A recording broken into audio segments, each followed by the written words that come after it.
Hello and welcome to episode 24 of the Crash and Ride podcast. I'm Patrick Ferguson. I'm your host. Today's guest is Lincoln Barr. He's a singer-songwriter, guitar player, composer, originally from Mississippi, but he spent many years in the Pacific Northwest in Seattle and in Pendleton, Oregon. Now he's living in Columbia, South Carolina.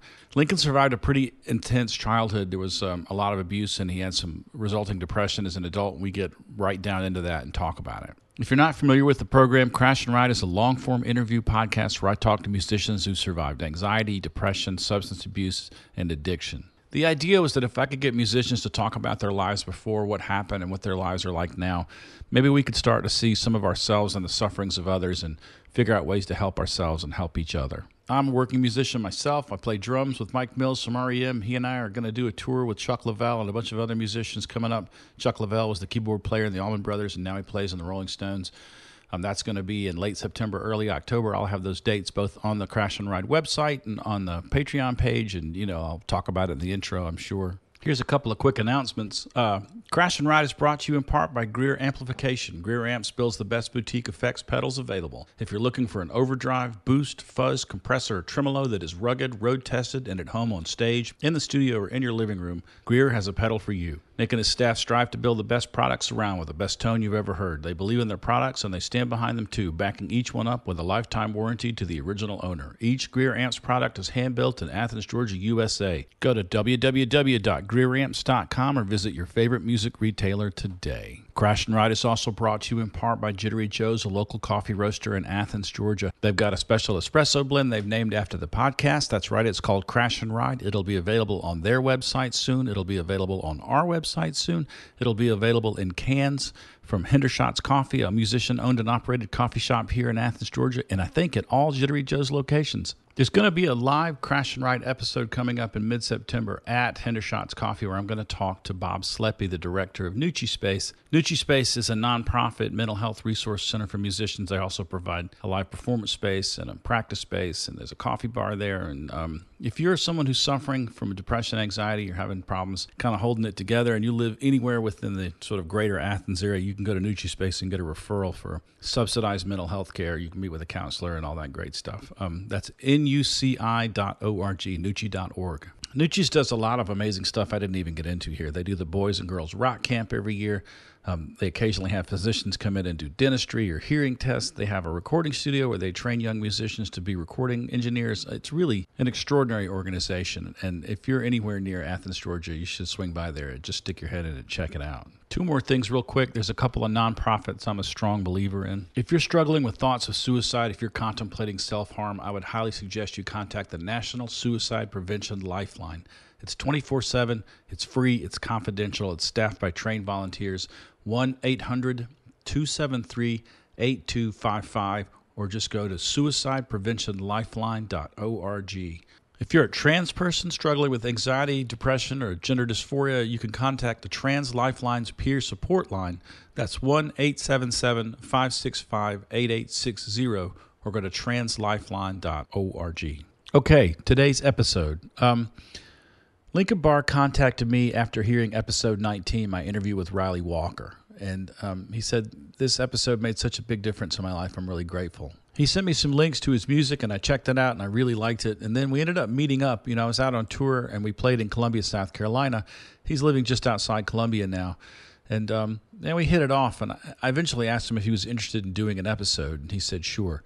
But then we had a really hard time getting on the same page to get in the same town because I'm still going out and playing shows, and he's got a pretty tight schedule. So we did this over Skype, and I'm going to apologize now because the audio quality on this interview was the most frustrating I've ever had to do. Like, I went back through the interview last night and edited out a bunch of distortion and interference and weird, like, signal drops. And so I hope that the interview is still coherent and makes a lot of sense. It made me rethink a lot of things about the technology that I'm using. It's frustrating because this is the first interview I've done with these new mics I got from Heil, and I'm just really... Man, I wanted it to sound good. But anyway, I think ultimately it doesn't affect the interview too much, but, it's just sort of a thing that's kind of hanging at the back of my mind the whole time as I listen. One quick correction. When We were talking about hillbillies because we share this sort of rural Southern upbringing, and I was talking about the chestnut blight that destroyed the lives and livelihoods of a lot of Appalachian people in the hills in the early part of the 20th century. But like a dummy in the interview, I referred to it as the hickory blight. I got my nutwoods mixed up there. I'm going to apologize to Rob Ferguson, my cousin, who specializes in that area and that history, because of all the things to get wrong, man, that's probably stabbing him right in the heart. Sorry, Rob. That's really the only correction I have to issue. Other than that, let's jump into our interview with Lincoln Barr.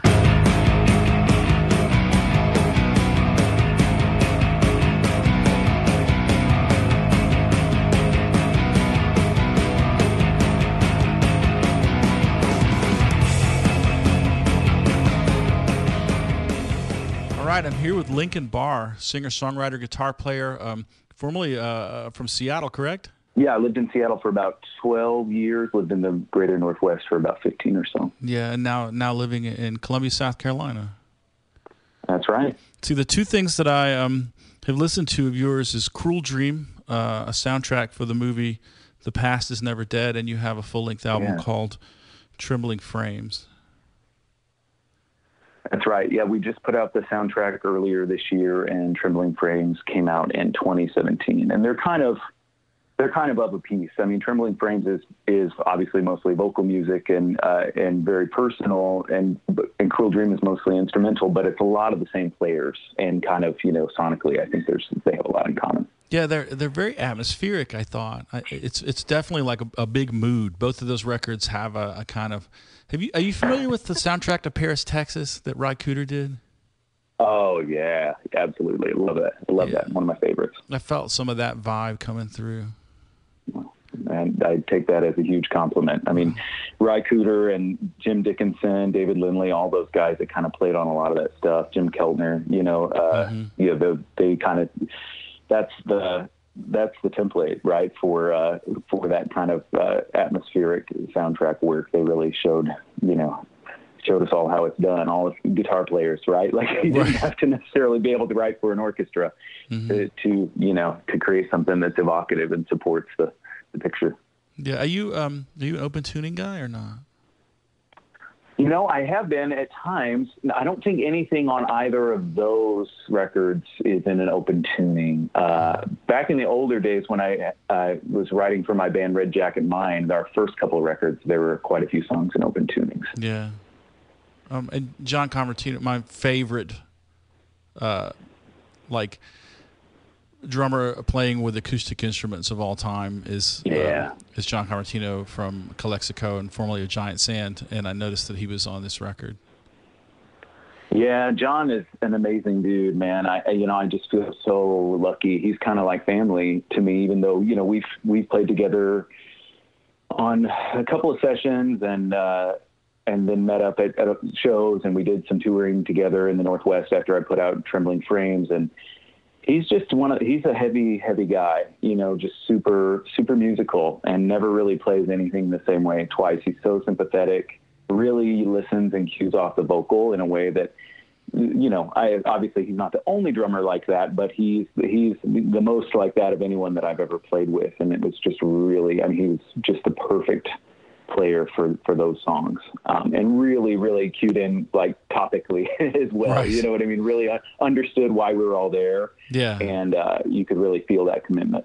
I don't really know him, but someone who I know who knows him was talking about spending time with him, and I think maybe even doing some dates and being on the road, and said he's not.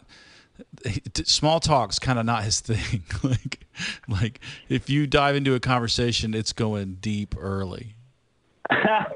Yeah, at first I wasn't quite sure what you meant by that, but yes, I agree. Yeah, he's not really guarded in a really beautiful way. Like, he's just, which is kind of why, even after just spending a few hours with each other, we felt like we knew each other really well.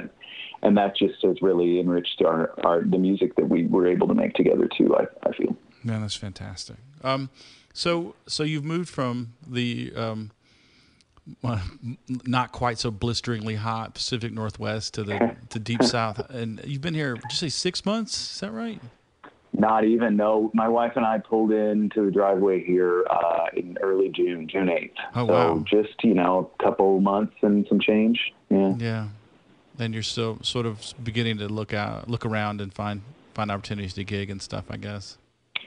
Yeah, I really hope to. I mean, we're kind of settled now, and I've got my music space set up here in the house, which is wonderful. Mm-hmm. But yeah, now I'm just starting to venture out, and I'm really not. I grew up, and I'm sure we'll get to this, but I grew up in Mississippi and Arkansas and Missouri, but I've never really spent any time in the Southeast before, with the exception of maybe a couple years ago. My one of the other contributors to my record, Trembling Frames, and the soundtrack, a saxophone reeds player named Levon Henry.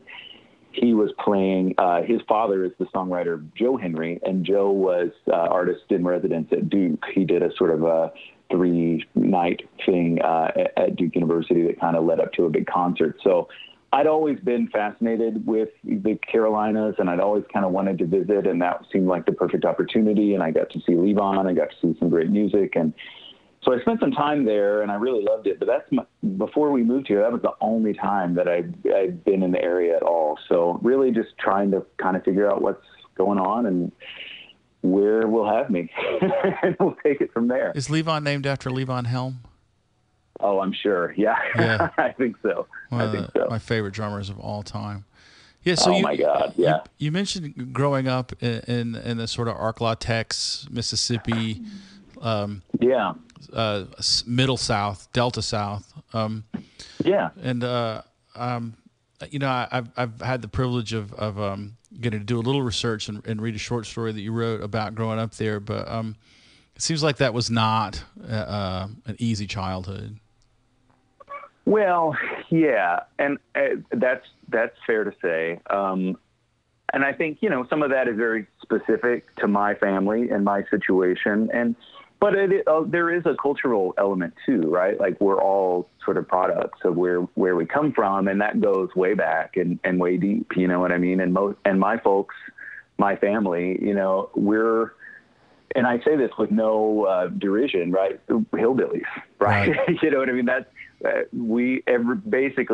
all roads go back about 100 years to the Arkansas hills, mm-hmm. and then everybody just vanishes. Right. And from, 23andMe or whatever, big surprise, I find out that I'm pretty much, as Scotch-Irish as they come. And obviously those folks are no strangers to generational trauma either. Right. But, mm-hmm. To kind of get at what you're getting at. Yeah. I mean, definitely a lot, I grew up with a lot of physical abuse, you know what I mean? Mm-hmm. And that goes back generations, and it's kind of a specter, right? Even when it's not happening, it's there. Right. And so that definitely I was steeped in that from day one. Yeah. When I was, one of the things I was touring in Europe maybe 10 years ago, and I was in southern Spain, and I thought, man, it just really reminds me of like the beginnings of the American West here. Like as you get into Valencia, it gets flat and the soil turns red, and it's big and open. And I was like, no wonder all the Spaniards like settled in northern Mexico and Texas and right. And then a couple of weeks later we were in Scandinavia, and I was like, wow, this really feels like Minnesota. And totally. And then later, we were in rural England. I was like, man, this feels like North Carolina. And it all kind of fell into place. Like it seems like people came from the old world to the new world, and they settled in places that felt familiar. And I know that absolutely, certainly in my family's case, people immigrated. They came into New York right in the middle of the Civil War, and were conscripted into the Union Army and made their way down into the great battlefields of that conflict in the South, and marched through those same hills. And then when the war ended, they were like, well, Virginia, North Carolina, here we are. It all felt like home, so they came back and settled. But it's interesting. I wish I knew all that about my family. I really, it hasn't been for lack of trying, but it's hard. If nobody owned any land, You know what I mean? Or anything, period. Right. It's really hard to trace, when you go back further than 100 years or so. Yeah. Yeah. So, my understanding is that your grandfather was Pentecostal. Is that correct? Yeah, I kind of all my people from all sides are, some shade of that. Yeah. I kind of view myself as a cultural, like a Pentecostal, not, certainly not my belief, nowadays, but, right. But yeah, that's just kind of the where I come from. Yeah. So one of the things that I experienced growing up Appalachian, is that, that cycle of transgression, sin, redemption, seeking forgiveness, is really magnified by poverty, because there's just so much at stake, and you could lose everything in the blink of an eye, and so there is a lot of anxiety around that. And I'm going to post a link with your permission to the short story that you sent me, and sure. Let people kind of dip into that world a little bit and kind of understand, like, I had a really good relationship with my grandparents, but, my mom's experience was not so great. And so I kind of, like, I connected with it. And a lot of it's tied up in this kind of, there's a stage set by the kind of fundamentalist religion for these paroxysms of or outbursts of anxiety as manifested as violence. And it seems like both of the patriarchs in your families struggled with controlling their emotions and having, like, these outbursts. And it was violent in both cases. Like, it seems to me like... On my father's side. Yeah. On my mother's side, much different. My grandfather on my mother's side was actually... he passed away in 2013, and that's when a lot of things really started to kind of unravel for me. But he was a real gentle figure and a kind of amazing character too. So, self-made in the kind of Mark Twain mold, and he was a carny in the 50s, and that's how we met my grandmother. And pretty interesting guy. Can you tell me that story? Well, a little bit. So my grandfather, his name was Theodore Franklin Sullinger, and he's still, kind of my hero. But he was born in 1930 in Southeast Missouri, but he lost both of his parents really young. And so from about the age of 10 or so, he was kind of on his own, and started working on barges and riverboats on the Mississippi. And then ended up kind of bouncing around, and actually ended up living out, or not necessarily living, but traveling through Eastern Oregon, where my wife and I lived for a little while before we moved out here, fighting fires in the 40s, forest fires. But then after that, he became a carny. he ran, the tilt-a-whirl or whatever in these really rural kind of small town carnivals around, the Mid-South area. And I guess that's how we met my grandmother in the late 50s. You spent some time in Eastern Oregon. Have you ever been to Shaniko? No, I not consciously, but when we met, you did mention that. You said that you had a friend that lived there, right? Yeah, Shaniko, and they used to have to go, if they wanted to have someone else prepare a meal, they'd have to drive all the way to Antelope, Oregon, which I think is 40 minutes away. Yeah. Yeah, Antelope, isn't that where the Rajneesh, isn't that near that compound? Yes. I thought so. Yeah. That's kind of infamous in Oregon. Yeah, where they tried to poison an entire town. That was like pretty wild, some weird offshoot of Hare Krishna, and they decided, if they can't beat the town and bring them, force them to accept them, then they were just going to poison everybody. It's astonishing. There's still some old timers kicking around. I mean, and it wasn't that long ago, but there's definitely some folks in some, pioneer stock in Oregon who were kind of on the front lines of all that. How long were you in Eastern Oregon? 2 years. My wife and I lived in Pendleton, Oregon for 2 years. Is that in any way related to the shirt and blanket maker, Pendleton, or? Absolutely. Yeah. The woolen mills. That's, they're one of the main employers there still. And there's a little shop. So Shaniko was a sheep hub. Like the reason Shaniko, Oregon existed was because they would graze sheep all summer in the grasslands there, such as they are in Eastern Oregon. It's high desert prairie there east of the mountains. And they would bring them to Shaniko to put them on the train. And I guess they would shear the sheep and give the wool to Pendleton, sell the wool to Pendleton to make blankets. And it's all kind of coming together in my mind. Yeah, it totally makes sense. So your mother's father was, sounds like a little more of a rock for you than your father's family. Yeah, in a way that I don't think I fully appreciated. I mean, I was always close to him, but it wasn't until, I mean, I'm not unique in this respect, but, it wasn't until he passed away that I kind of really realized, like, oh, wow, he was the only real masculine figure in my life that was gentle and safe. Even because every man on my father's side, even if, my uncles, and I don't even think my grandfather ever raised a hand to me, but he was still this ominous presence because he had brutally abused all his children. You know what I mean? And so that's just hanging in the air all the time. What did he do for a living, your father's father? A lot of things. Yeah. He was kind of a drifter. And my father went to, I think, 18 different schools. Oh my gosh. Something like that. So they would move very, very frequently. Primarily, I think he was a plaster man. Right. Though he worked, in construction for a lot of years, but he also did some preaching, and whatever else. I think a lot of things over the years. Yeah. A lot of times, in that part of the world, especially that era, you just went where the prosperity was, such as it was, Yeah, and that could change overnight, what I mean? And if you were given to drinking or whatever else, your luck could change pretty quick too. And yeah. Yeah. Well, yeah. A lot of what displaced what we call hillbillies, which we're just Appalachian people, a lot of our great grandfathers and great great grandfathers were Civil War veterans who settled in the mountains and maybe to treat some PTSD or whatever, isolated from the world.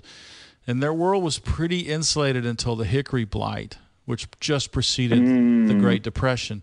And the loss of hickory as a staple food, hickory nuts and hickory wood for smoking and preserving meat and also for making furniture, like an industry just collapsed with hickory trees. And a lot of those Appalachian people were forced down out of the hills and into town where, as I read somewhere, I can't remember, they were subject to ridicule and relief. Because they had a different language. They had strongly Gaelic influenced English, and they had largely been insulated from a lot of technology, and so a lot of people I've talked to have said we didn't think we were poor until X happened, or Y. Was there a moment in your childhood where you were like, "Oh, we're not in a good spot"?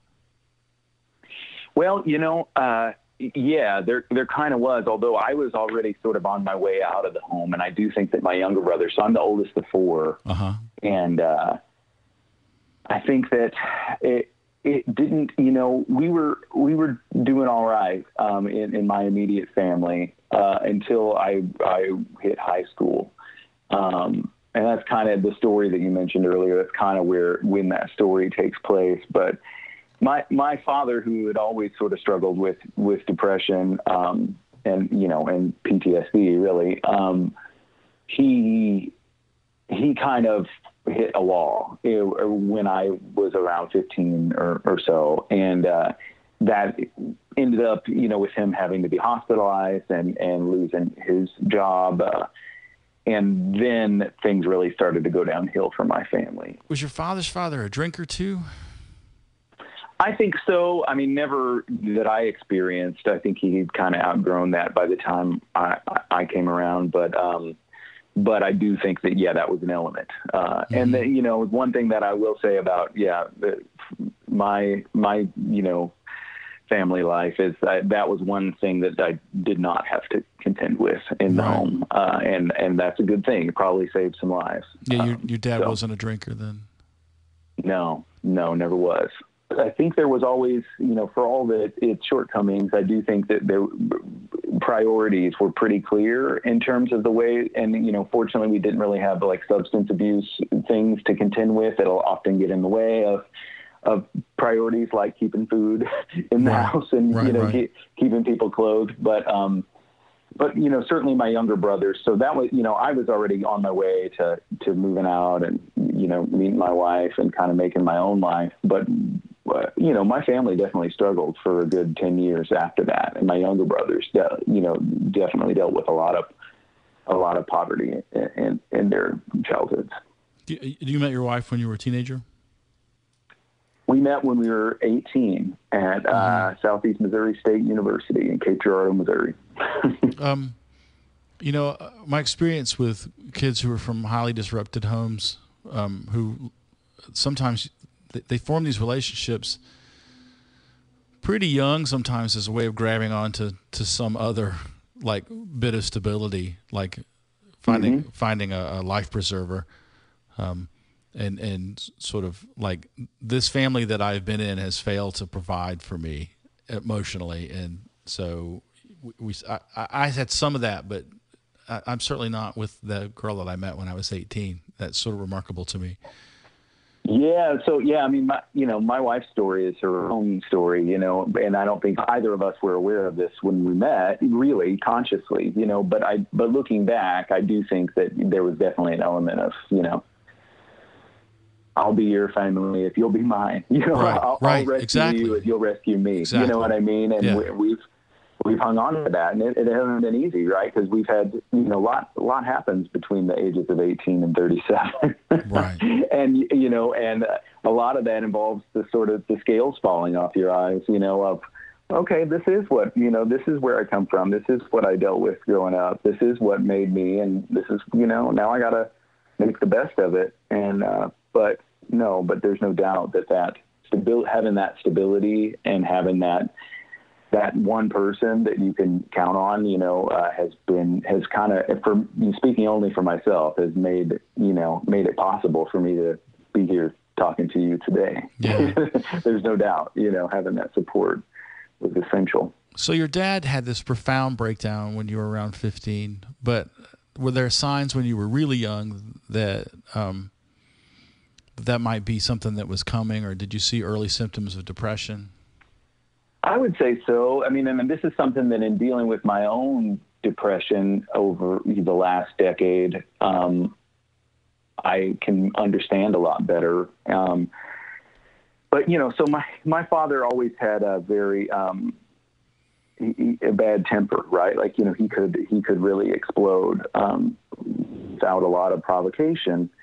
But he wasn't a cruel person, and he wasn't a cliche kind of hateful monster. He was more of a tragic character, and he carried this. And this isn't, obviously there were good times too. I don't want to paint this really, one-sided picture, but overall, like there was this air of doom around him, and this feeling of, this kind of Sisyphus vibe of like, I have to trudge through life and it's hard, right? I'm carrying this heavy weight. Right. And I can relate to that, right? Like this, I spent the better part of the last decade feeling a lot of that way too, and carrying that weight around. So now I can see that, but that definitely was an element in our household. And so we all had to kind of tiptoe around that to try and avoid the explosions. I think that a lot of times adults who are children of parents that hit have an inordinate amount of anxiety about disorder, because as things start to feel out of control, this anxiety comes welling up, because when we were younger, when these parents who were hit were younger, disorder led to these outbursts of violence. And and so when he would have these sort of outbursts or explosions, were they physical? Was he a hitter, your dad? He was, yeah, mostly with the belt, but a lot with the belt.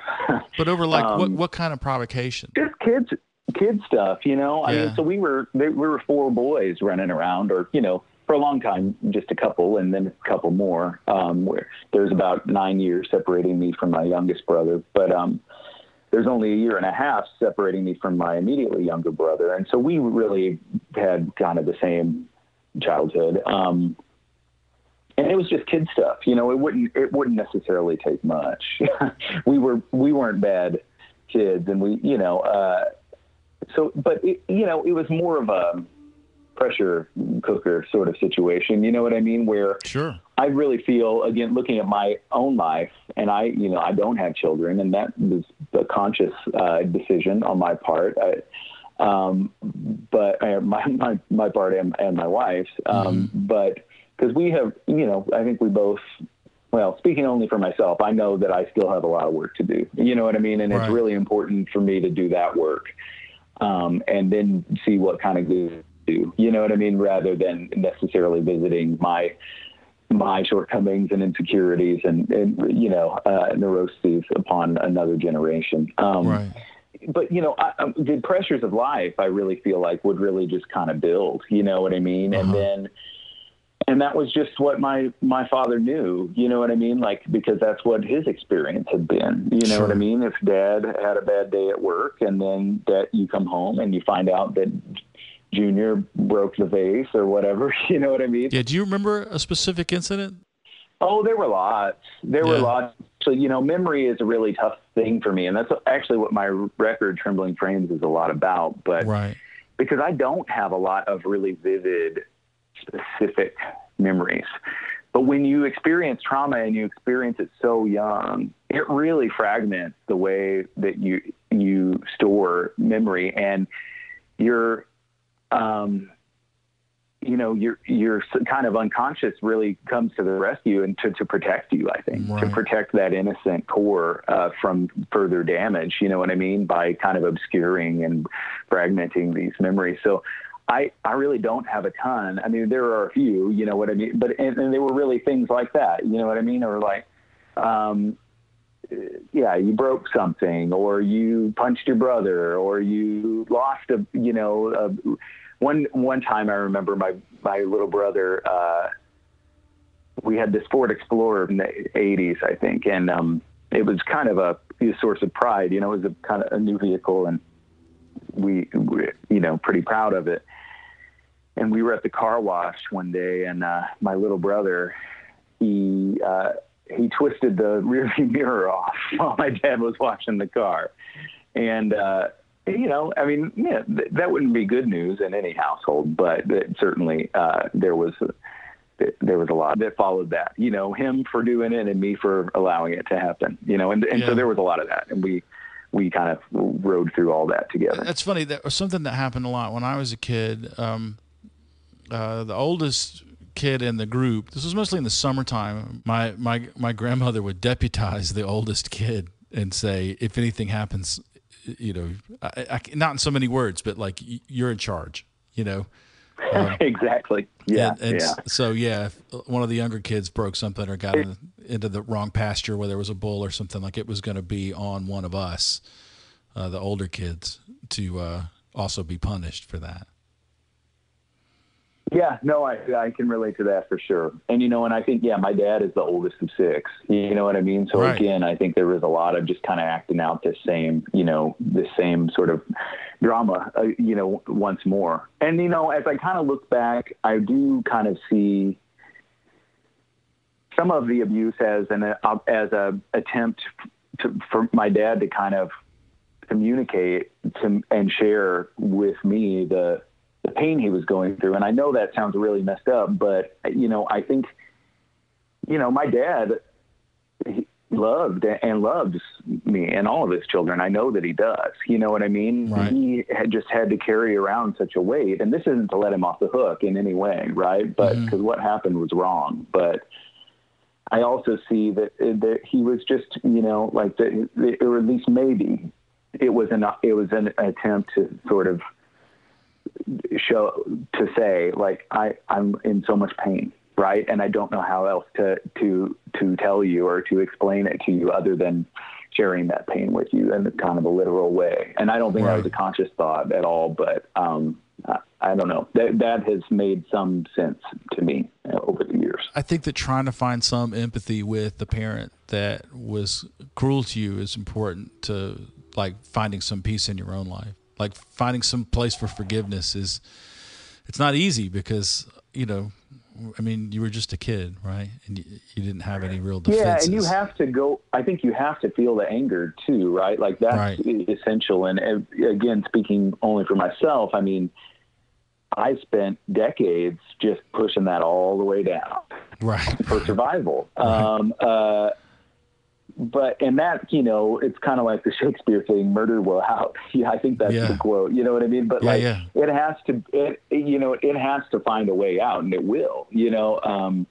And if you can approach that consciously, it's probably going to be a much more, productive experience than, and it's a privilege, right? Like to be able to have therapeutic guidance and all that, you know, like that's a privilege that not a lot of people in our country have access to, you know, and the people that need it most have the least access to it. Let me ask you this though, like a lot of what happened in my life was this feeling of like, to be loved, you had to be really, really, really good. Oh yeah. Like, and so there was this insane anxiety about being good, correct, right. And at some point for me, the dam burst and I was like, I'm done trying and I'm going to embrace bad behavior. Did you have a time in your life where you were like, drugs? Sure, let's do all the drugs. Like, was there a time in your life where you kind of let go of trying to do the right thing and just embrace like free fall? You know, not exactly, not in that way. And, you know, in some ways that might have, you know, been beneficial in the short term if I had been able to do that. But I think my method of coping was always more of a, you know, the best defense is a good offense, and kind of staying ahead of the criticism as much as I could. So so I can definitely relate to that part of like, I have to be perfect. I have to achieve. Are you a perfectionist now? I mean, I think I'm much more gentle with myself than I ever have been, but I still have a long way to go. You know, the last few years have been, you know, have brought a lot of change for me. And I do think that just my consciousness of it has helped a lot. But that's still in me for sure. And probably will, you know, will never leave me to a certain extent. I mean, your records have a high level of attention to detail. As someone who's recorded and mixed a ton of records, like it definitely feels like every move especially on Trembling Frames, is considered. Well, you know, that's interesting. I take it as a compliment, you know, and I do want, you know, desire to make thoughtful music, but it's interesting because the way there was a lot of letting go in that record, not so much in the composition, right? Which I think I take a lot of care with, but the record was cut live to 2-inch tape, you know, the vocals and everything, you know what I mean? So everything that you're hearing there, with very few exceptions, there's a couple of, you know, saxophone solos and you know, a couple of vibraphone parts that were overdubbed, but most of it is the performance, you know what I mean? And there's a lot, and now don't get me wrong, the caliber of players in the room made it, you know, pretty certain that something good was going to happen, you know, but, you know, I really don't want this at this place in my life and in my career. Like, I don't want it to be perfect. I mean, A, that's an illusion. and B, it's not interesting. You know what I mean? I'm much more interested now in having and bringing the best listeners into the room that I can. And the people with the right heart and the people with the right ears, and then seeing what happens, you know what I mean? Because I intend to do this for my whole life, you know what I mean? And the artists whose careers I'm most interested in, you know, that seems to be their approach, and they seem to have at least arrived at some comfort with that. Like, this was the best record I can make today. Right. You know what I mean? And then right. tomorrow, I hope I write a better song. I hope I make a better record, you know? Yeah. I want to revisit something about, you mentioned earlier that your dad's sort of decline really accelerated when you were 15. And can you tell me a little bit more about, like, what form that took? Yeah, I can. He kind of started to just really withdraw, I think. And for him, that manifested in kind of a classical presentation of sort of a major depressive episode, you know, like sleeping a lot, 16, 18 hours a day, not really being able to function and go out and work. And, you know, my dad had quite a lot of autonomy, I think, in his work at that time. He was an insurance, claims adjuster, right. That worked out of a home office and kind of had a territory of kind of all of the Southeast Missouri. And so, he was able to kind of get by with that for a while, but, at a certain point that hit a wall. And with that came a lot of suicidal, at first ideation and talk, and then kind of trending toward acting out on it. How did that manifest itself?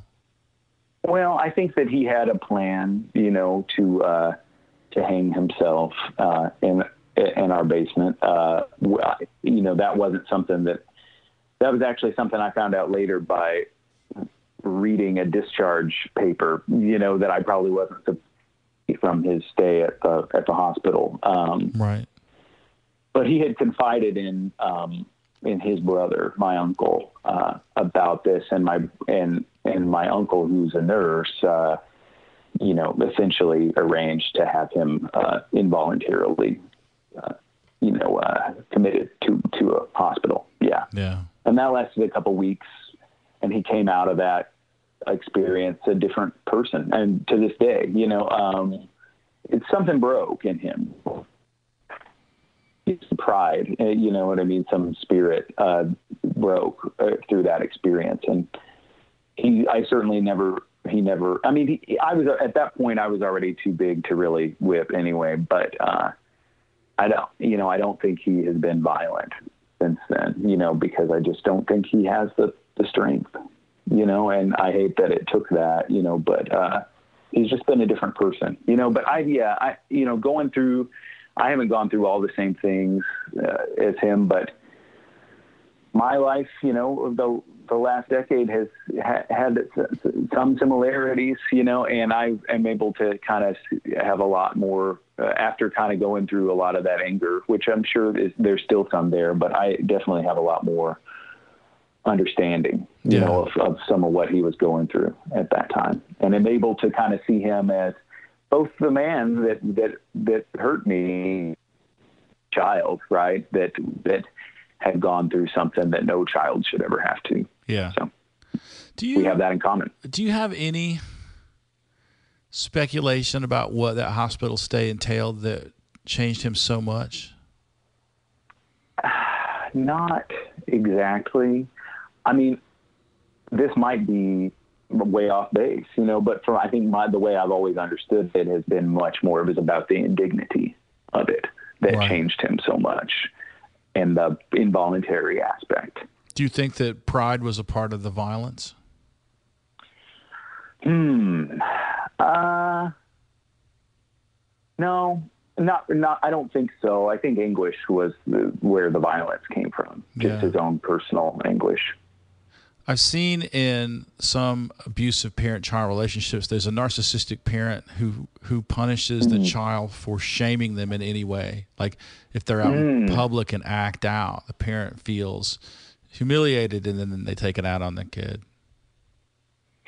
Yeah, no, I definitely, have witnessed that. I don't think that was a big element. I mean, I do think that my family, there was a facade for sure, right? Like I think very, very few people that knew us when we were growing up would have suspected what went on at times, because it wasn't, again, like my dad was not a cruel person. He was not an alcoholic or something, like something that was really obvious. It was all behind closed doors and kept that way, So there was a facade, but yeah, I don't think that a lot of it came from our inadvertent,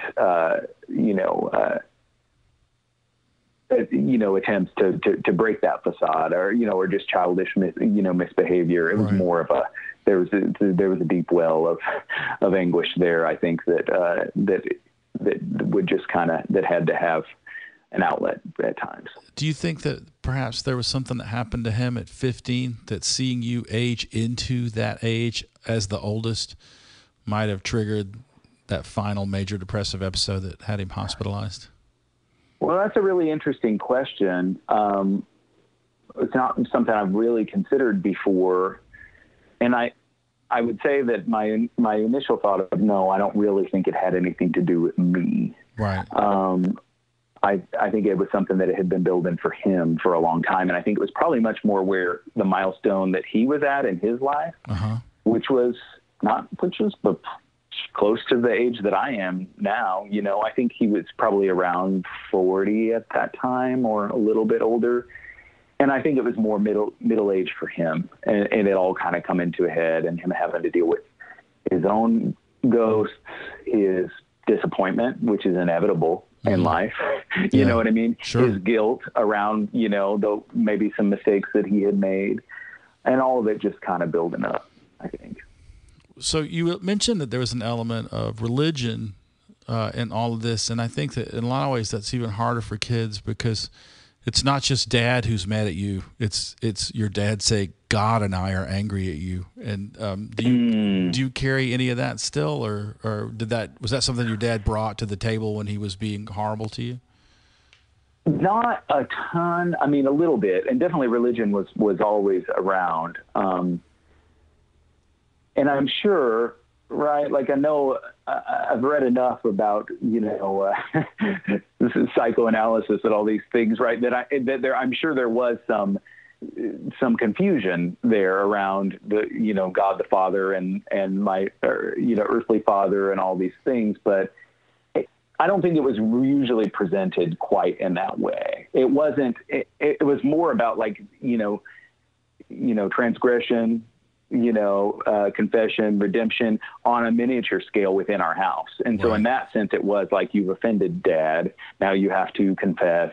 Now you're going to be redeemed. And then that really was parallel in everything that we heard in at church, for sure. Right. One of my favorite books is Ingmar Bergman's autobiography, The Magic Lantern. He talks a lot about this. His father was a minister, and I think probably like Presbyterian or something in Sweden, but this is present in a lot of his films too, that cycle, you know what I mean? But he talks about almost craving that confession and the release that would come from the confession and the punishment. That it almost became a source of pleasure for him, you know what I mean? And I can relate to that. I can see that in my adult life too. Like there's almost like a drive to, to be absolved, right? Like you're carrying around something that you can't name, right? And so you want to confess it, because with that comes a momentary relief. You know what I mean? And it's fucked up, man. It's super fucked up. But I think that the fact that your dad kind of didn't leverage God's anger maybe set a stage for you to have a more successful or productive recovery, because you can wrestle with your feelings about your parent that was cruel to you, and you can talk to them and you can confront them, but it's a lot more difficult to have a sit down with a God that you probably no longer believe in. Well put. It sets a stage for a whole unresolved conflict with someone that knew everything bad that you did. But it's interesting you would mention that, like, you're carrying this kernel of guilt around and you can't wait to toss it off your shoulders, because I think that actually, for some of us, the unexpected kind of upside of having had this kind of crazy childhood is that we tend to keep our transactions pretty clean. Like we like to get things to avoid things that we're going to carry around in that sort of dark and shameful way as much as possible, and when we do have them, to confess as quickly as possible so they don't poison everything that we're doing. Well, that is one thing that was really instilled in us, I think, when we were growing up, was like, if you lie, it will be found out. You know what I mean? And it's gonna be a lot worse. You know what I mean? So keep out with it, you know, all the time. And that was definitely, I mean, that had some religious grounding for sure. But you know, also that was how it played out in the home. You know, and so I definitely feel like that. I mean, and, you know, honesty is a good thing. Don't get me wrong. Right. But it's.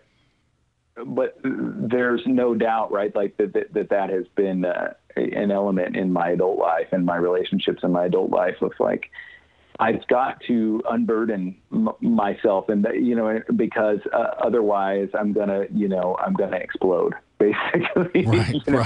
right. And there's, you know, honesty is one thing, but you know, there's something too, like not every, how do I put this?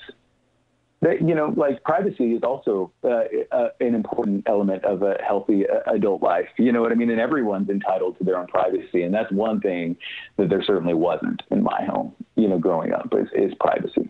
Right. So that's been something I've had to learn about, and I'm still learning for sure. Yeah. Yeah. I found that when I hit my mid-20s, like, I was kind of incapable of honest intimacy because it just felt too vulnerable. And so there was just a lot of like fabulism and bullshit talking and stuff. And fortunately, I'm kind of outgrown that. But I think that's an offshoot of that, like, just like the people closest to you, if they know enough about you, will use it against you. And so, but so into this chaotic, turbulent, kind of really tense environment, like guitar kind of comes into your life like a lightning bolt. Yeah. And how did that even happen? Were your parents musical? Not at all. They were always supportive of that, but no, I didn't come from a musical home at all. I had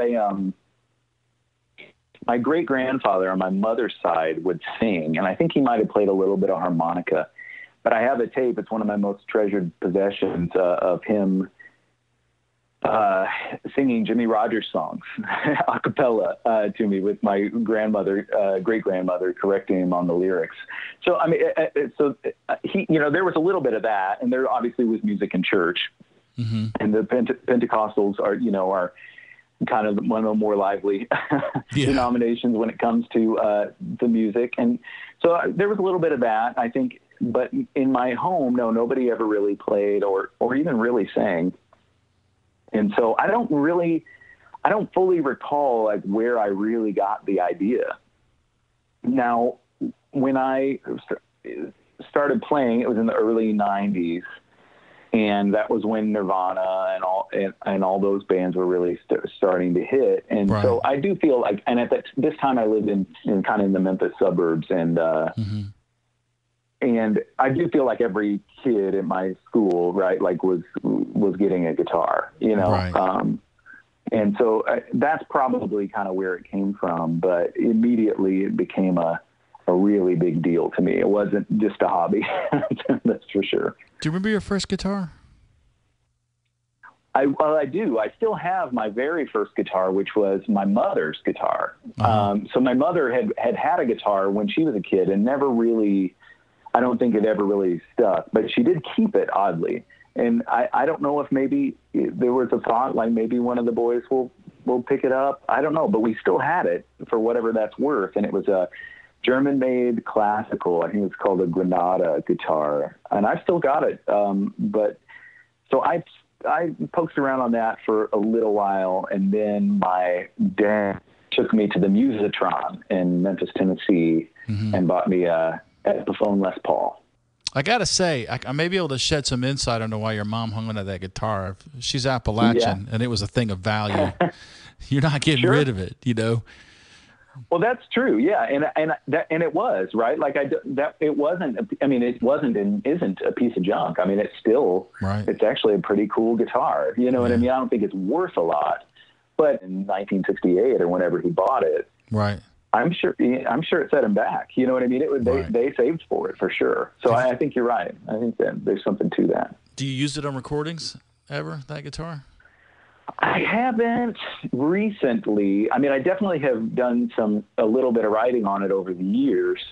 But I don't know that I've ever used it on a record. I can't remember, but it's cool. I'm definitely, I enjoy having it around. So you catapult out of this environment. You pick up guitar, you play in church. And then of course Nirvana happens and you turn 18 and you meet your wife in college and and you sort of, it seems to me like you got out of there pretty much as fast as you could. Did. I mean, I remember very vividly this when I went to high school in a town called Zalma, Missouri, which is a town of 83 people. That's what it says on the sign. And my graduating class was 20 people. Wow. So I went to all of high school there, 9th through 12th grade. And, I remember at this point I was just mad about music, and I went through a lot of changes during that time in terms of trying to find my social circle and all these things. But music was never in doubt, right? Like that was always first priority for me. Right. And I remember feeling very, and I did, kind of hearkening back to what we talked about earlier and how I kind of coped and through achievement. I always did really, really well in school. And I, because I kind of felt like I had to, that was certainly expected. But I didn't want to go to college at all. I just didn't see the point. I was ready to hit the road, or so I thought. Right. But then somebody came to my school and told me that in the States, I think probably most states have something like this, but if you get a certain grade on the ACT and you're the valedictorian of your class, you can go to college for free and you can get off over the top, right? Like basically, because I qualified for, because of my family's financial situation, a Pell Grant. Right. And I was able to get that Pell Grant also. And I thought, well, that doesn't seem like a bad deal. And I don't have to live with mom and dad anymore. Right. Well, you had sort of been adultified, right? The thing where you're adult period. Oh, absolutely. Yeah. I mean, I think probably at 6, I was, there was a part of me that had adultified, and so, but yeah, certainly at that point. Yeah. So when I saw that as an opportunity, I thought, this is my way out. I don't have any money, no prospects. My family didn't have any, there other than that, I didn't know how I was going to go to college. I didn't really even want to or see the point, but then I started to see the point. Right. The point was to get the hell out of it. And so when I graduated, I went to Southeast Missouri State University and kind of never looked back. Did you find that in the relationship with your wife, you had a lot of, like, how did you deal with all the anger? Like, did she ever see that side of you that you felt, oh man, I got to work on this? Only in the last decade or so, when I've gone, when I sort of finally owned up to all of it. I think I spent the first 12 or so years of our relationship and my adulthood, which are basically the same thing, just kind of denying all of that, not even consciously, just not even really knowing, and just kind of trying to outrun it all. But then when I was probably 30 or 31, that stopped working. Right. And how did that manifest itself? Well, in 2013, my grandfather, who I mentioned before, Theodore, he passed away. Mom's dad. Yeah, my mom's dad. And I don't know. Obviously, I grieved for him and still do, in some ways. And I think out of that, the depression really started to get the better of me. I think, before that was always something that I dealt with in a very episodic sort of way. I think I'd always looked at suicide in this really strange way, but as a source of comfort to think about. Right. But it was a very, it was a very quick switch. You know what I mean? Like if I was in some sort of discomfort that I didn't see an easy way out, I'm there. And I think that was a learned behavior. That was a coping mechanism that I learned very young. I was like, well, that's a way out. Right. But I didn't spend a long periods of time in depression until I was probably in my 30 or so. And then that changed after my grandfather passed away, and that was when I started to really talk more about suicide and just feel again kind of start really carrying around that mantle of doom, that I had watched my dad carry around for so many years. How long did you carry that before you sought some kind of treatment? Too long, probably. I mean, looking back, I don't know that my memory is super reliable. I do feel like within a year of my grandfather's passing, I did start to go to therapy. Yeah, depression just does funny things with time, and a moment can seem interminable. And for those that love you and are around you and are wondering if you're going to be around, I think it can be just as long, Right. what I mean? And so, that was the beginning of finding my way out, but it's definitely been, a journey for many years since then. Yeah. And you still sort of maintain, are you still doing therapy, or are you doing meds or meditation or yoga or anything? Well, yeah, a little of both. I mean, I've had several significant therapeutic relationships. Each of these people has been able to help me, in a way that I really needed. And then we kind of have reached a point where that wasn't, it wasn't useful anymore. The first person, realized that I had been abused, you know what I mean? And that I had been traumatized, and that was essential. But I also kind of ran into a spot where I didn't know what to do with that. Like, okay, I know, but now what? You know what I mean? Now I just feel worse because I have to stare this in the face every morning when I get up, and I kind of, went on and off with this person for a while, and we weren't really making any progress. And meanwhile, I was just really, really struggling and feeling really suicidal, and not really able to even make a commitment to myself or to my wife, that to not harm myself. And eventually I ended up kind of seeking out another therapist who was essential in kind of pulling me out of that trough. She was more practical, but that was kind of what I needed at that time. And she also prompted me to go see a psychiatrist and get on medication for the first time, which I have no idea why I waited so long for that. I was so resistant to that. And I think part of it was probably, watching my dad and seeing what completely different medicine, but what the psychiatric medicine did to him and how it just kind of muted him completely. I was afraid of that. I was afraid of what it would do to my creativity. But let's talk about that, because I've known some musicians who really suffered because they were worried that meds would affect their creativity. And I just I find that a very frustrating argument to have. So when you finally Absolutely. did, what meds did you start on, and what happened with your creativity? So I ended up taking Wellbutrin, and that's what I still take today. And it on its own definitely was not the solution, but it unequivocally was essential, right, for my survival. Right. You know what I mean? It made it so that the lows were not so low.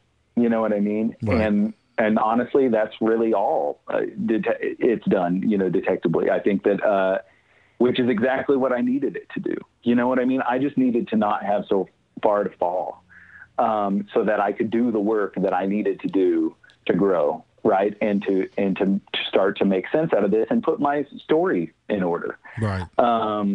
But I wouldn't have been able to do it. I really don't think so, without the help of the medicine. And so I have nothing but good, but positive feelings about getting on that. And I really wish that I had earlier. I would have saved myself and my wife and my friends and a lot of suffering. Yeah. How did your suffering sort of affect your wife and friends? Like, were you, how did you take it out on them? Like, yeah, well, that's well put. I and it's something I feel, really, really badly about, but there's no doubt, like, depression is very, very selfish. You know what I mean? Depression, you can't see further than your own nose, at least right. in my experience, and, I wasn't able to see beyond my own suffering, and I had no, misgivings about taking out my feelings on myself. You know what I mean? Like, I didn't think I was worth anything anyway. Right. I didn't think my life had any value. And so I didn't, it took a long time for me to be able to see what it was doing to the people that loved me. And, I think more than anything, what they had to suffer through, and certainly my wife most of all, is just not knowing if I was going to be around. You know what I mean? And I just wasn't able to see how destructive that the act would be, but even the talk, I certainly wasn't able to appreciate how destructive the talk was, and the anxiety that was creating, and the hurt, that I was causing just by talking about it. You know what I mean? I thought I was doing what only thing that I knew how to do, which is, I feel bad. I'm going to comfort myself with the thought of not feeling bad anymore. And the only way that I can see to do that is to not exist anymore. But man, that did a lot of damage, man. You know what I mean? It is so hurtful, and it's so scary I've just gotten a small glimpse of this, right, in my own experience, being on the other side of it. Right. But, it's so scary to think that, that somebody that you love and care about and depend on in many ways, right, like is going to, check out, going to take themselves out of this, and there's nothing you can do to stop them. Yeah. And so, but finally, I was able to see, and my wife helped me see just how hurtful that was, and how hurtful the talk was, and how hurtful the idea was, and how much hurt I would be causing. And, not my wife alone, but I really do credit her most of all. She was finally able to get through to me about that. What year was that? Maybe 2 or 3 years ago.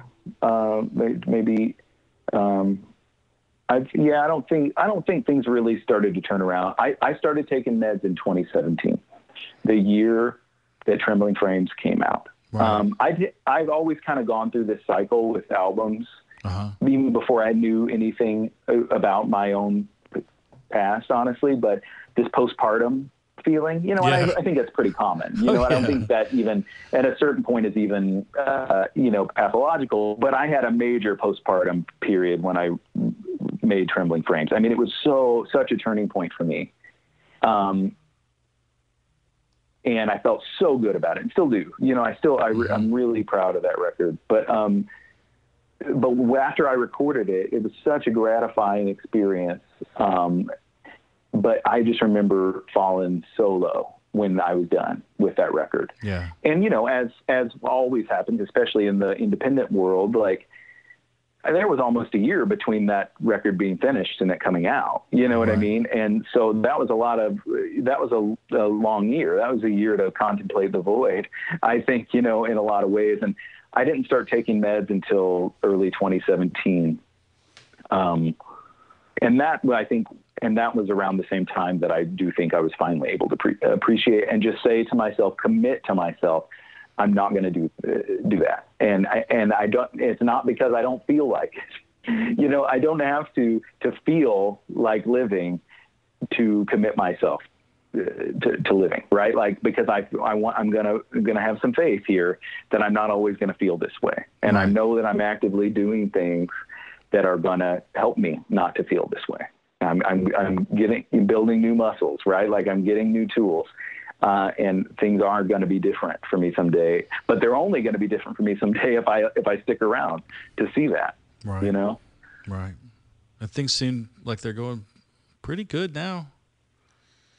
Yeah, man. You know, now I feel like I'm in a new town, and that's always, you know, I'm doing what I did in Seattle when I was 22, but now I'm A, not in Seattle, and B, I'm 37 years old. And it's definitely, it's daunting, but it's exciting. You know what I mean, too, right? Like, I want to build a community here in the Southeast like I did in the Northwest, but I have to remind myself that it took 15 years for me to build the wonderful community that I had and still have in the Northwest. So I got my work cut out for me, but I'm excited about what happens next. I'm excited about, you know, the next record when I'm ready for that. And, yeah, man, things are a lot, my outlook is much, much different than it was just a couple of years ago. And I'm really grateful for that. Man. Well, I usually wind these interviews up with a series of, it has been historically 8 questions, but it is now 9 questions. Oh, okay. You've heard the podcast, so you know they're modeled loosely on the Bernard Pivot questions that they, the French radio host, they adapted those for the Inside the Actor studio, but I got my own questions. And if you're ready for that, cool. We can jump in. Yeah, man, absolutely. Okay, first question. What is the fondest memory you have of a meal that you've had? Wow. Well, I definitely come from food culture, you know what I mean? And so I've always probably thought a lot more about food than most people, you know what I mean? I had a friend tell me that a long time ago when I was 18 or something. We were working together at Barnes & Noble, and he's like, you think more about what you're going to eat today than anybody I know. We are in the same club. We are in the same club. And I think that's partly Appalachian, right? There was a time when I think you're right. Food itself was a kind of luxury, and to be able to present meals that were delicious and would sustain the people that you loved was such an act of kindness. That's a reason this is the first question. Like, it's so important to me. Totally. And food is love, right? Like, just like music is love, and sharing that with other people, like, food is another way to show that you care, right? And you're bringing something into being, and you're putting some of yourself in that. And so I've had a lot of amazing meals with some amazing people, but I think that I'll choose maybe less of one specific meal, but rather the site of many memorable meals, which is a taco truck in South Seattle, in Columbia City, Seattle, called Tacos El Asadero. And when I first moved to Seattle in 2005, my good friend, Eric Daw, who I worked with at Emerald City Guitars, and he was from Idaho Falls. And so he grew up with taco trucks around from, migrant workers, being, there being a lot of agriculture out there. And taco trucks were not a part of my world in Southeast Missouri. You know what I mean? Mm-hmm. I'm sure there are some, especially today, but it was not a part of my world. But I love Mexican food. And he's like, hey, do you want to go to the taco truck after work? And I'm like, yeah, man, that sounds great. And it's just so, to this day, man, the carnitas there, it's just my favorite of all time. And to the point where the last time I was in Seattle this spring, before I moved to South Carolina, I took myself out there one last time. But I went through a period of eating there 4 times a week. Man, because it was so good. I have a place like that here. Yeah? Yeah, there's a taqueria here that's in a grocery store that every time I have friends in from out of town, Like there's only one option, and it's the taco place. That's exactly why I would pick this place, because ever since I went there the first time, and that was memorable, it's been the site of so many great meals. And every, like I've had every friend that visited me in Seattle, we had to go to the taco truck, sometimes several times. My wife and I would go there all the time. I had a very bizarre and memorable experience that involved only in America, psychedelic mushrooms and someone with firearms showing up at the the taco truck, and the terror that ensued. I had that at Tacos El Asadero, and I lived to tell the tale. And it's also really near a great jazz club in Seattle called the Royal Room, that's owned by, or kind of partially owned by, Wayne Horowitz, a great pianist that I played at many times. And so, Tacos El Asadero, definitely my most memorable meal. Yeah, one of the great things about the one here, besides the fact that it's absolutely authentic, and it's mostly staffed by women, and they are just luminously kind. Like it's man, I just love it there. All right, second That's question. Awesome. And you can choose to answer this one in two ways, because as I've discussed many times on the show, originally this question was, what's the most frightened you've ever been? But that question is different for some people who've been brutalized in some way or assaulted, and it's not an easy question they want to answer in a public forum. So there's also the option of tell me about the time you were braver than you ever thought you could be. Yeah. Wow. Yeah, that's... I think that I spent a lot of time being really frightened in a kind of a mortal way. But I think that, maybe this kind of answers both questions. The time that I remember best is the night before I went into the studio. I brought all these people to Seattle. Well, I guess I really only brought Convertino to Seattle, and the rest of the folks were based there. But I had studio time at this great studio called Studio Litho in Seattle, and we were going to track the record, and I was going for it. And for the first time, I was cutting all the vocals live, and there was just a lot on the line, but I'd written all these extremely personal songs really for the first time. I was really showing some of myself, because before I just didn't even, I took songwriting very, very seriously with my band Red Jacket Mine, but it was kind of an escapist exercise for the most part. I'd never really written about, most people kind of start out writing the diary songs and then abstract out from there. And my journey was kind of the reverse, I feel. But anyway, that night, so I'm ready to go into the studio, and you always have a little bit of that first day of school jitters, right? When you're going in to make a record. Certainly when it's your material. Yeah, I didn't sleep a wink that night. I wasn't able to sleep at all. And I was terrified, because I was, there was this real feeling of like, this is my moment. Like, this is the time that I know that what I'm about to do is going to be, kind of defining for me, at least for now, and I wasn't able to sleep at all. And I kind of realized, or the way that I've come to understand that, and that actually went on for 2 nights. And we made the record in spite of that, and everything went really well. But I think I had been told my whole life never to tell what happened in our home, right? Never to tell the abuse. Right. And I was about to commit it to tape, and then, put it out for anyone in the world to hear. And there was no taking that back. Like, I'd written the songs and I felt good about them, but as long as they were just my songs that existed in my house, or, I could kind of control that, it'd be out there. Right. And there was no taking it back. And I think that there was a part of me that unconsciously was really, really terrified of that. But I also feel really proud. I feel like it did take a lot of bravery to tell that story and say, like, whatever happens from here, I'm okay with. I know that this is the right thing for me to do. And it was, so I do feel like I was braver than I knew I could be in that moment. It's an extraordinary record and quite a document of that life. So you've got something to be proud of there for sure. Thank you. Third question. What is something in your life that you've lost that you regret losing the most?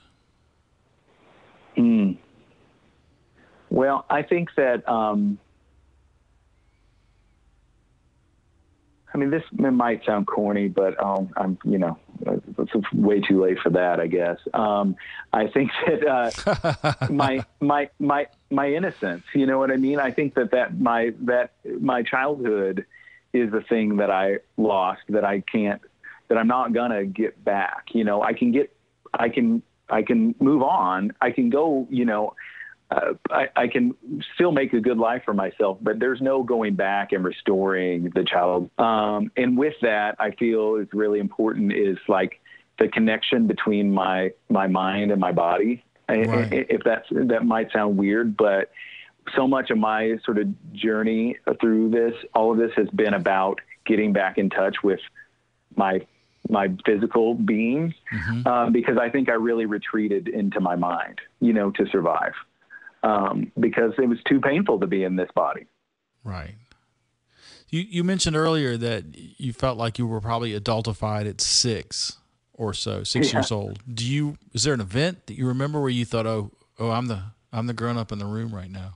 Not necessarily. And truthfully, it might have, there might be something to me just saying 6, but it probably happened much, much earlier than that even, I think that there was, I think that I was struck, with anger, before I was out of the crib, probably. And then it got much worse when I wasn't an infant anymore. But I do think it started that early, probably, just because my father wasn't able to himself, and so I think that I think something was broken in that moment. You know what I mean? And that and with each, with each occurrence, I kind of, those defenses got harder and harder and harder. And right. So, just allowing myself to feel safe and secure and then feel my feelings, both emotional, but also physical. And those two are kind of the same thing, has been a real, it's been something that I'm still really working on, so I do regret that, part of what I feel like I'm working on right now is just sort of accepting all of my story, right? You know what I mean? And saying like, I wouldn't go back and do that again, but I also don't want to give up anything that I have now. Even the wound, right? And in some ways my wound is the most precious thing that I have because that's the one thing that connects me to all of humanity. Cause we all have them. You know what I mean? And the most beautiful thing that an artist can do is to show their wound. It's terrifying, but we all know it when we see it or hear it. Because that part of every, person experiencing it responds in sympathy. You know what I mean? So, if you tell the truth.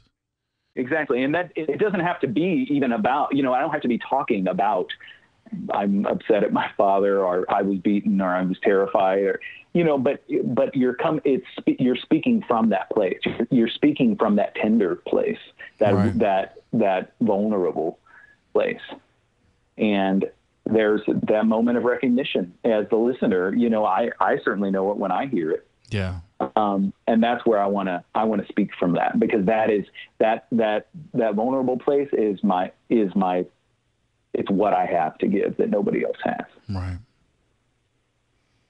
So, yeah, so I do, I'm sad. I mourn still for what I lost in my childhood, but, but I'm still grateful for my life. And I do, I think there was something that gave to me, and that was my fate. You know what I mean? And now here I am, and I'm just like all of us. I'm trying to make the best of it. Yeah. Tell me about a time you received an act of kindness from a stranger. Wow.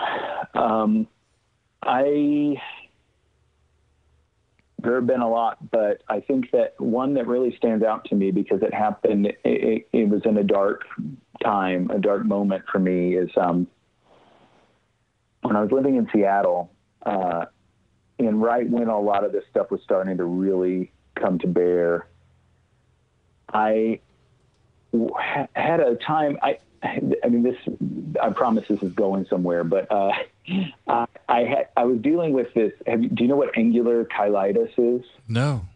It's when the corners of your mouth crack, like you have chapped lips or whatever, right? And the corners of your mouth crack, and they don't want to heal. Obviously, you use your mouth a lot for a lot of things, and once there's a wound there, right? Like it's hard to get it to heal. Right. And I was dealing with that, and and I was also feeling a lot of sort of existential depression, and the two weren't a good mix because you got to face the world with that face every day. And if you already feel like you're kind of a worthless piece of garbage, it doesn't help if you also feel like you can't eat or talk or or smile, look like a fool, or smile. Right. And it just started to really get me down, and it felt like it was really like an outward manifestation of what was going on internally. And I finally broke down, and I was like, I have to go see. And I went to my GP, who's a wonderful person, but he wasn't really able to help at all. And I finally was like, I got to call a dermatologist, and I don't care what it costs. Like, I've got to get this figured out. So I called a couple, and they all were like, well, we can get you in a couple of months or whatever, right? Specialist. Yeah. And I'm like, I need help. And so then I made a call, and I called this doctor, Dr. Michael Scott, in the medical dental building in Seattle. And I believe that he's still there. And he was like, yeah, we can get you in tomorrow. I'm like, wow. Okay. So I went down there, and the medical dental building in Seattle is just it's really old. I mean, it's a very classic kind of office building. There's just these really narrow corridors, and it's really dark, and you don't really know quite where you're going. It's not like it's the opposite of the modern, shiny kind of doctor, complex. And I went in this room, and from the moment I was in there, I knew I was in the right place. And they treated me with such kindness and respect. And it wasn't even, they definitely wanted to heal me, right? They definitely wanted to address the problem that I was there for, but it was so much more meaningful for me than that. And I could go on for a long time about that experience at Dr. Scott's office, but suffice to say that it saved me that day. You know what I mean? They treated me like a whole person. And there was something mystical, quite honestly, about the entire visit that went so far beyond, treatment of the symptom that I was there for. And I'll never forget it. So that's what stands out for me. How long did it take to clear up the angular cheilitis after that? Well, this just shows you how old school they are. They actually mixed up their own topical ointment or whatever, based specifically on what's going on sort of bacterially or whatever and it took no time. Amazing. He sold me this little vial of medicine for $10 or something, some very small sum of money. And it cleared it right up. And you would have paid 50 times that for it, I'm sure. Oh God, yeah, and not to mention the office visit and everything at the the city on the hill, right? They could get me in, a couple months later. So no, it was an amazing experience. It definitely felt like I don't know, like I was where I needed to be at that time. Dr. Scott. What's your favorite place to gig? Well, I honestly have to say, I haven't had probably as much touring experience as a lot of the people that you have on the show. And it's definitely something that I hope to address, as I move on. But but my band, Red Jacket Mine, we toured around the greater Northwest and Western United States quite a bit. And I gotta say that through that experience and then my experience as a resident, my favorite place to gig is Pendleton, Oregon. Yeah. And it's amazing. I mean, it's a town of 17,000 people, but there's a venue there called the Great Pacific that has been there basically my whole life. I think they opened in 1980, and it's such an oasis. Like, it's really built, the town has formed around it, culturally speaking. Right. And it's just a beacon, you know what I mean? And we played there for the first time in 2010, and we thought, yeah, this is just halfway to Boise. You know what I mean? Like, whatever, right? Like, this is going to be a gig, and then we'll go on. We don't have to drive 8 hours today. And we just had the most amazing experience the first time out. Like, people actually listened. We sold so much merch. I mean, so much more than we would sell in any city. Right. And then it just became such a place, we would go back, several times a year. And it was just always such a great experience because people there really appreciated it, and they really cared, and they really listened. And then through my wife's medical training, we got the opportunity to go there and live for a couple of years, and, getting to be there as a resident, but also, perform there, be able to kind of participate on both sides of that coin, right? You know what I mean? To still be nourished by that as a performer, but also kind of help to cultivate it as a an audience member, and as a member of the community. It was just really rewarding, and I mean it'll always be a really special place to me. So I would say Pendleton, Oregon. I could easily go down a rabbit hole about how it seems like the music scenes in certain kinds of company towns, because there's steady work and there's discretionary income, that, like, if you look at the history of American music, like, Motown was in Detroit, and then the whole way more people don't even realize how much of the 70s funk that we consider to be the best 70s music all came from Cleveland, because there was a General Motors plant there. That Chicago blues scene, and now Pendleton, where they make blankets and shirts. You can't really. I love Pendleton's stuff, but you can't really wear it in the South because wool and 90% humidity are a bad mix. But so income and visa considerations aside, if you could live anywhere in the world, where would you live? Well, my wife and I have often fantasized about retiring in Mexico.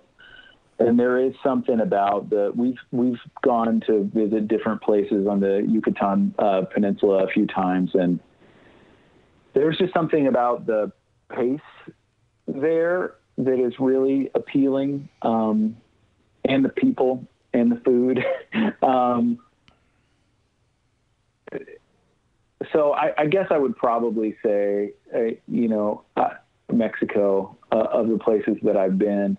But I've never really gotten to spend time in Europe, and I've always been drawn to Spain specifically. And so that's something I definitely want to experience, and I reserve the right to change my mind. Yeah, I'm a big fan of southern Spain, the whole of Valencia, but most especially the Costa Blanca, down around Cartagena and Alicante and Benissa, especially Benissa. But I know I'm a promoter there. If you ever get hooked up for a tour, I can maybe plug you in there. Awesome. Thank you. Do you have a perfect musical instrument? And if so, do you own it? Yeah, I do. I'm so lucky in that regard. I've kind of been able I've kind of fallen in over the years with through my work at Emerald City Guitars in Seattle, which was just a total game changer for me in terms of getting to know that musical community and meeting the people that are still my sort of, collaborators to this day. I got to know, both,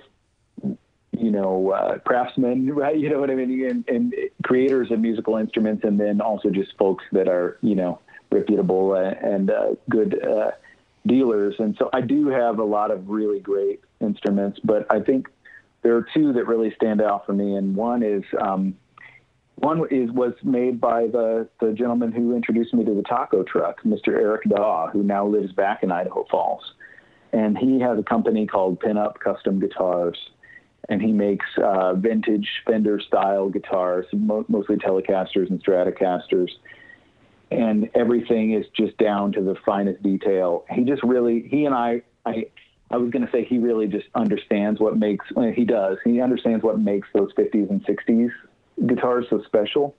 And he pays so much attention and takes so much care in guitars. And my wife bought me a Stratocaster style guitar for my 30th birthday from Eric. And it's really special to me because it's just an incredible instrument.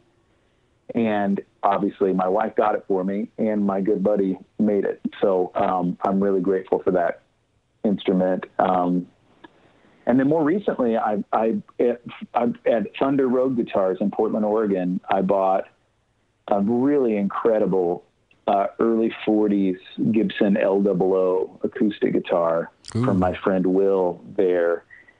And I normally wouldn't be able to afford a guitar like this at all. But this one has some custom work that, to be honest, kind of seriously devalued the guitar, but just makes it that much better for me. Obviously, it wouldn't be worth anything to me if it didn't sound and play great, and it does both of those things for sure. But it was at some point, I have to assume, was owned by someone with the nickname Tiny, because in the headstock of this beautiful heirloom guitar, someone took the trouble to inlay the word tiny.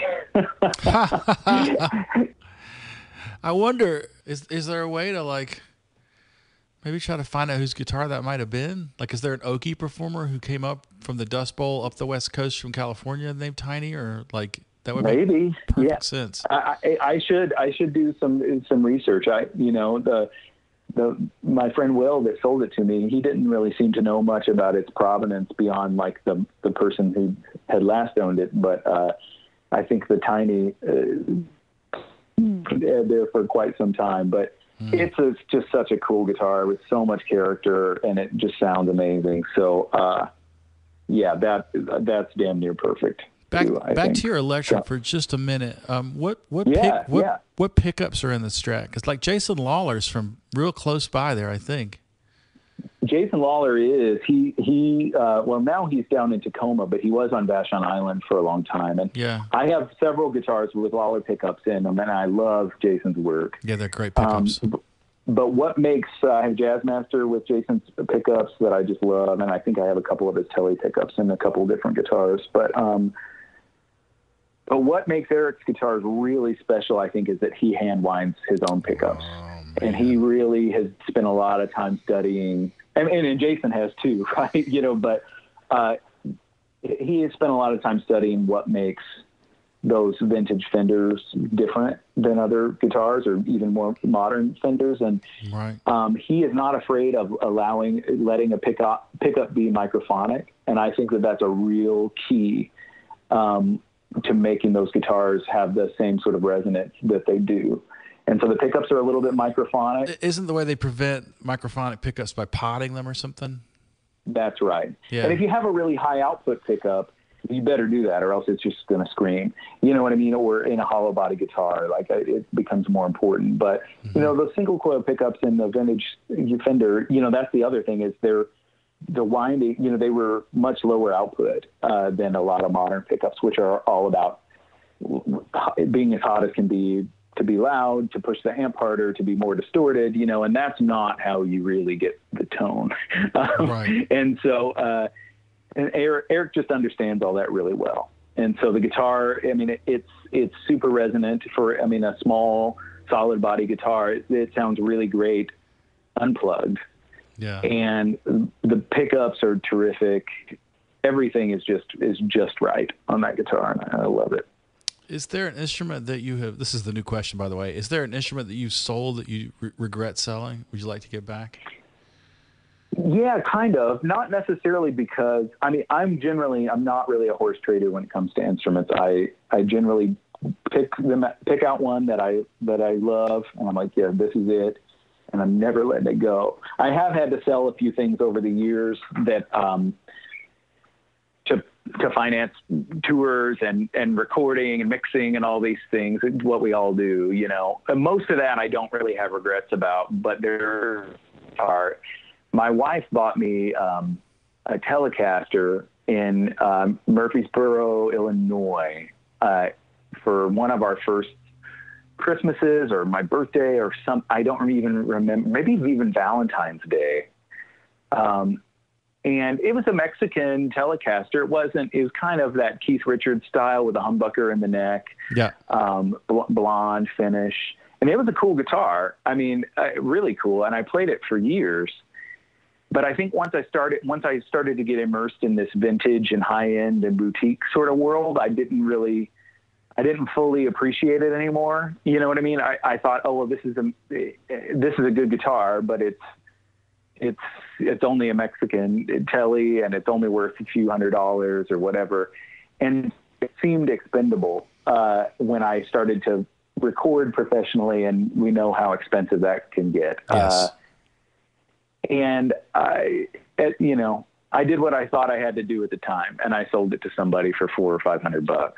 But damn, I wish I had that guitar back. A, because I think it was actually a really good guitar, but B, obviously sentimentally, it had some value there too. And yeah, I really wish I still had that one. I even tried contacting the fella that I sold it to a couple years later when I had more money or whatever. And he was like, oh yeah, I sold that a long time ago. And so I have no idea what happened to it, but I do wish I had it back. Well, the great thing about a lot of those cheap guitars is they're in service. No one's put that guitar in a glass safe in an office at an investment bank in New York City. Exactly. And no, I really hope so. And I've seen those collections. Like I've been in the room where they were like, oh well, let me get this 52 Tele out, and someone goes and pulls out like a drawer with a glass top. Like there are guitars that have just been permanently retired for investment purposes. Oh, I know, it's so depressing. It is a little depressing. They're tools, man. Yeah. Yeah. And that Mexican Tele with a humbucker neck pickup is probably some 20-something kid in a punk band who's like puts his hands on that guitar every day. So I hope so. That would make me happy. So yeah, I think you're right. So last question: if you can imagine a taxi that's not constrained by time or place as we know it, and can go anywhere, and you climbed into that taxi, you said to the driver, "Hey man, take me home." Where's that taxi going to take you? Wow, that's a wild question. I don't know. I mean, I've always been fascinated by history and always been fascinated by the idea of time travel. You know what I mean?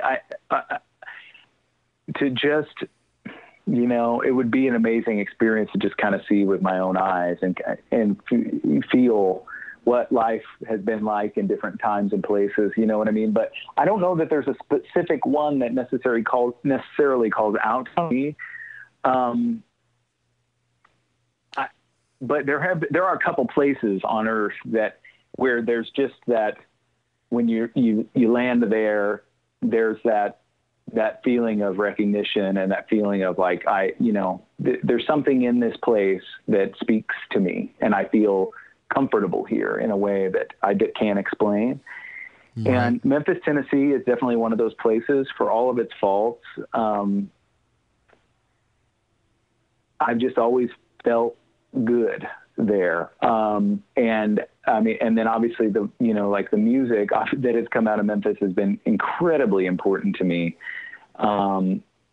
obviously all the soul music, but especially, Big Star was so influential. So I've often fantasized about being able to be, to go back in time and be a fly on the wall at Ardent or something like that. And then another place that I've only been to once, but I dream about it. It was so magical feeling, is a little town on the Yucatan Peninsula in Mexico called Valladolid. My wife and I went to Chichen Itza probably almost 10 years ago. And it was a little stopover on the way back to the coast from Chichen Itza. And it's a really ancient kind of colonial town. And there was just something in that place that spoke to me. We were there for less than an hour total, probably. But there's a little cenote, and there were ladies making homemade tortillas, and there's a crumbling church in the town open air market with meat and taco vendor and all these different things. But I don't know. It was just one of those places that I'll never forget, and I hope I can go back sometime. But even if I don't, there will always be. I think I left a little part of me there. And so. Those are the two things that come to mind, but I don't necessarily have a specific time. Yeah. It's a really cool question. I wish I had a better answer. So Memphis, I think most people don't know that there's an ancient city of Memphis in Egypt, and that's where the Rosetta Stone was discovered there. So I've always thought of the modern Memphis as the place where the language of our art, of soul music, of rock music, of just that's the Rosetta Stone city of modern American music. And I really love Memphis. That's a really astute analysis, I think, in a way, it opened up this unknown world to the broader world. You know what I mean? Through Elvis or Dewey Phillips and all these, you know what I mean? It was like, I don't know, it just gave everybody it gave that music to the whole world. You know what I mean? So that's pretty cool way of looking at it. I was having that discussion with somebody, and they were like, yeah, but I mean, I don't really feel like there was a whole punk thing from Memphis. And I was like, dude, the Cramps are from Memphis. He's like, oh my God. They recorded with Chilton. Yeah, absolutely. Yeah. I mean, the Cramps. Yeah. But I got to see them one time before Lux died. That was amazing. If you ever meet a guy named Jim Stacy, I played in a band with him for years, and he is a film and set designer in Atlanta now.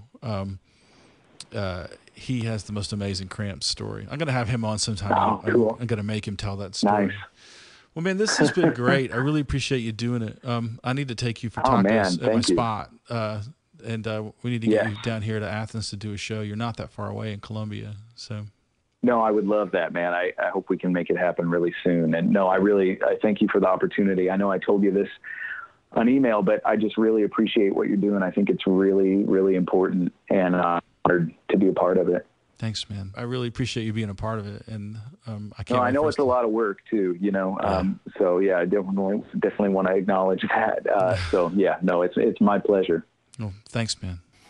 All right, that's the Crash and Ride interview with Lincoln Barr. He's a great guy. It was a really great talk, and we are definitely gonna hit that taco place here when he's in town.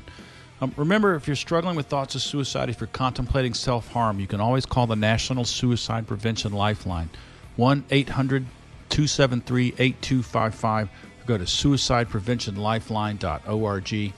If you're a trans person struggling with anxiety, depression, or dysphoria, and you need a peer to talk to, you can always go to the Trans Lifeline's peer support line at translifeline.org or call 1-877-565-8860. I try not to editorialize too much in the intro and outro of this show, but I do want to say this. I took a break from social media this week and just started reading books again because a friend sent me a novel as a gift. And, man, I feel better than I have in a long time. Just not being obsessed about the news. If you've got books around, man, maybe dive into one. See if it doesn't help your headspace. I'm also getting back on the mountain bike and sort of anticipation of cooler weather. So if anybody wants to go for a bike ride and you're nearby, give me a shout. Let's go get in the woods and get muddy. In the meantime, thanks for listening. Take care of yourself. Be kind to yourself. Go see live music, support your favorite band, and remember, loud guitars save lives.